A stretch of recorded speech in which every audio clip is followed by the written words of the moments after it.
ఉషోదయం ప్రేమించు కాపరి ఉషా కిరణాలు ఉదయకాలపు వాక్య ధ్యానంనకు మిమ్మల్ని ఆహ్వానిస్తున్నాం. ప్రార్థన. మమ్మల్ని మిక్కిలిగా ప్రేమిస్తున్న పరలోకపు తండ్రి, ఈ ఉదయకాల సమయానికై వందనములు స్తోత్రములు చెల్లించుకుంటున్నాం. నీ కృపను బట్టి మరి ఒక దినంను మాకు అనుగ్రహించిన విధానాన్ని బట్టి నీకు స్తోత్రములు చెల్లించుకుంటున్నాం తండ్రి. ప్రతిదినము ఇలాగూ ఉషోదయమును చూస్తూ ఆశీర్వాదం పొందుతున్న ప్రతి వ్యక్తిని మీ హస్తంలోకి అప్పగిస్తూ నీ దీవెనలతో నింపి నడిపించమని తండ్రి, ఈ ఉదయకాలపు వాక్యము నాకును మాకును ఆశీర్వాదకరముగా చేయమని యేసు పరిశుద్ధ నామమున అడిగి వేడుకుంటున్నాను పరమ తండ్రి, ఆమెన్. ఈ ఉదయకాలపు వాక్య భాగము హబక్కుకు రాసిన గ్రంథము 2వ అధ్యాయము 1వ వచనమును చదువుకుందాం. ఆయన నాకు ఏమి సెలవిచ్చెనో, నా వాదము విషయమై నేనేమి చెప్పుదునో చూచుటకై నేను నా కావలి స్థలము మీదను గోపురము మీదను కనిపెట్టుకొని యుందుననుకొనగా. మనము చదివిన వాక్య భాగములో ప్రవక్త దేవుని దగ్గర నుండి ఆయనకు వచ్చే జవాబు కోసము ఎదురు చూసే కార్యమును చూడగలము. తన యొక్క హృదయంలో ఉన్న కార్యములను దేవుని సన్నిధిలో పెట్టిన తర్వాత ప్రభు ఆయనతో ఏమి మాట్లాడనై ఉన్నాడో అని ఎదురు చూస్తున్న ఒక అనుభవంను మనము చూడగలము. ఇది ఎంత గొప్ప ఆశీర్వాదమో మనము గ్రహించుకోవాలి. ఎందుకంటే ప్రభుతో నేను నా యొక్క సమస్యలు చెప్పాను. ఇప్పుడు ప్రభు నాకు తన కృపను అనుగ్రహించి నాతో మాట్లాడనై ఉన్నాడు. ఆయన స్వరము నాతో ఏమైతే సెలవించనై ఉన్నదో వాటిని నేను నా హృదయములో భద్రపరుచుకొని వాటి ప్రకారము జీవించాలి అన్న ఆశ కలిగిన వారిగా మనము ఉండాలని మనకు నేర్పిస్తూ ఉన్నది. భక్తుడు తన హృదయంలో ఉన్న ప్రశ్నలను, అనగా ప్రవక్త తన హృదయంలో ఉన్న ప్రశ్నలను దేవుని సన్నిధికి తీసుకొని వెళ్ళి, ఇది నా సమస్యలు, ఇలాగ జనాలు ఉన్నారు, ఇలాంటి సమస్యలు ఉన్నాయి, ఇలాంటి కష్టాలు ఉన్నాయి, వాటి నుండి పరిష్కారము కావాలి అన్న రీతిగా దేవునితో మాట్లాడినాడు. ఇప్పుడు ప్రభువు ఆయనకి ఏమి సెలవిచ్చినై ఉన్నాడు అని ఎదురు చూస్తున్న అనుభవం చూస్తున్నాం. ఈ అనుభవము నీకు అవసరమై ఉన్నది, నాకు అవసరమై ఉన్నది, మనకందరికీ చాలా అవసరమైన ఒక అనుభవం ఉన్నది. నేను ప్రార్థన చేస్తున్నాను, ఇంకా దేవుడు చూసుకుంటాడు అని జవాబు కోసం ఎదురు చూడకుండా విడిచిపెట్టే జీవితంలో నీవు ఉన్నట్లయితే ఈ ఉదయకాలమున నీ యొక్క జీవితంలో ఈ ప్రశ్నను ప్రభు నీ ముందు ఉంచుతూ ఉన్నాడు.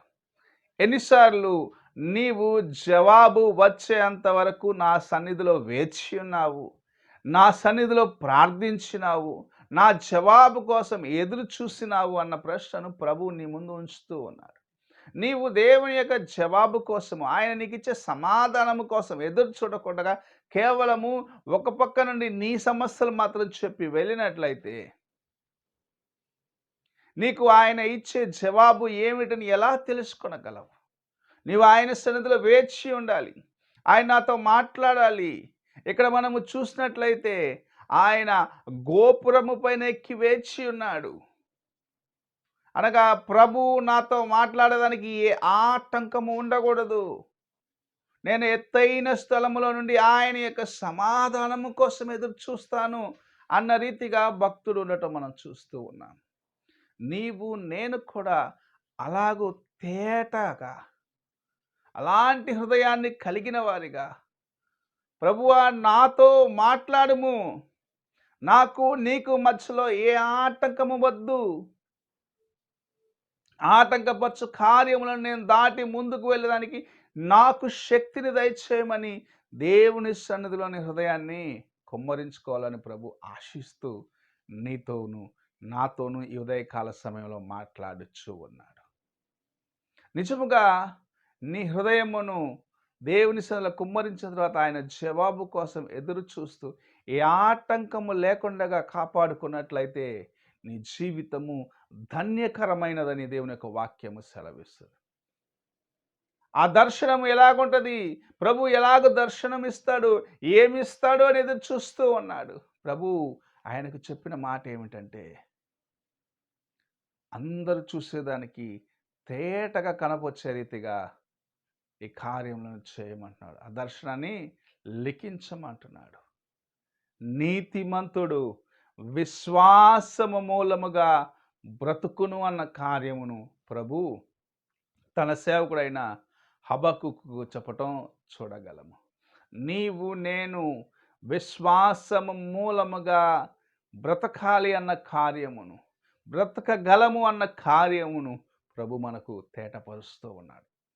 ఈ ఉదయకాల సమయమున దేవుని సన్నిధిలో దేవుని యొక్క వాక్యం వింటున్న ప్రియ సహోదరుడా, సహోదరి, నీవు దేవుని సన్నిధిలో నుండి నీకు రానయున్న జవాబు కోసము, ప్రార్థనకు ఆయన ఇచ్చే ఆ జవాబు కోసం ఎదురు చూస్తున్నట్లయితే నీకు దేవునికి మధ్యలో ఉన్న ఆటంకం ఏమిటో దాన్ని తొలగించి ఆటంకములన్నిటినీ నీవు దూరము చేసుకొని నీకు దేవునికి మధ్యలో ఏ ఆటంకము లేకుండా ఒక ఉన్నతమైన స్థలమును, అనగా నీ ప్రార్థనకు ఆటంకం లేని స్థలములో నుండి దేవుని యొక్క సమాధానము కోసము, జవాబు కోసం ఎదురు చూడు. ప్రభు నీతో మాట్లాడతాడు. నిన్ను అనేకుల మధ్యలో ఆశీర్వాదకరముగా చేస్తాడు. నీ విశ్వాసాన్ని స్థిరపరుస్తాడు. నిన్ను తన యొక్క కృపచేత నడిపిస్తాడన్న కార్యమును ఇక్కడ ప్రభు జ్ఞాపకం చేస్తూ ఉన్నాడు. నీవు ఎలాగున్నావు, నీ హృదయము ఎలాగున్నదో, నీవు ఆయన యొక్క జవాబు కోసం ఎలాంటి మనస్సుతో ఎదురు చూస్తున్నావు అని ప్రశ్నించుకునే సమయం ఇది. ప్రభువు నీతో మాట్లాడేంతవరకు వేచి ఉండే సమయం ఇది. ఆయన తన కృపనిచ్చి నడిపించే సమయం ఇది. నీవు ఆయన కోసము వేచి ఉండుము. ఆయన జవాబు వచ్చేదానికి ఉన్నతమైన స్థలములు, అనగా ఆటంకము లేని స్థలములలో వేచి ఉండేదానికి ప్రయత్నించము. నీ హృదయములో నుండి బయటకు వెళ్ళే ప్రతి పాప కార్యమును తీసివేసుకొని యథార్థమైన హృదయంతో వేచి ఉండి ప్రభు నీతో మాట్లాడినట్లుగా నీవు మొదటిగా సిద్ధపరచుకో. అప్పుడు నీ విశ్వాసాన్ని స్థిరపరిచి ప్రభు నేను అనేకులకు సాక్షిగా చేస్తాడు. ప్రార్థన చేసుకుందాం. మమ్మల్ని మిక్కిలిగా ప్రేమిస్తున్న పరలోకపు తండ్రి, ఈ ప్రాతకాలమున మీరు మాకు అనుగ్రహించిన వాక్యమును బట్టి స్తోత్రములు చెల్లించుకుంటూ, మేము అంతము వరకు నీ యొక్క నాయన జవాబు కోసం యథార్థమైన హృదయముతో, నిష్కలంకమైన హృదయముతో, కలవరము లేని హృదయముతో ఎదురు చూసే కృపను దయచేయండి. భక్తుడైన హబక్కుకు నాయన నీ జవాబు వచ్చేంత వరకు వేచి ఉండేదానికి తన్ను తాను అప్పగించుకున్నాడు తండ్రి. ఉన్నతమైన స్థలమునకు గోపురము పైన ఎక్కి వేచి ఉన్నాడు. తాను నీ యొక్క జవాబును ఎదురు చూస్తున్నాడు. అలాంటి మనస్సును మేమును కలిగి ఉండేదానికి సహాయం ఇచ్చి, నీవు మాతో ఏమి మాట్లాడినాయి ఉన్నావో వాటికి మా చెవిని తెరుచుకొని వేచి ఉండే కృపను దయచేయమని యేసు పరిశుద్ధ నామమున అడిగి వేడుకుంటున్నాను పరమ తండ్రి. ఆమేన్. తండ్రి అయిన దేవుని ప్రేమ, కుమారుడైన క్రీస్తు కృప, ఆదరణకర్త అయిన పరిశుద్ధాత్మ యొక్క సహవాసము ఇప్పుడు ఎల్లప్పుడూ తోడై ఉండి సదాకాలము నడిపించునుగాక. ఆమేన్.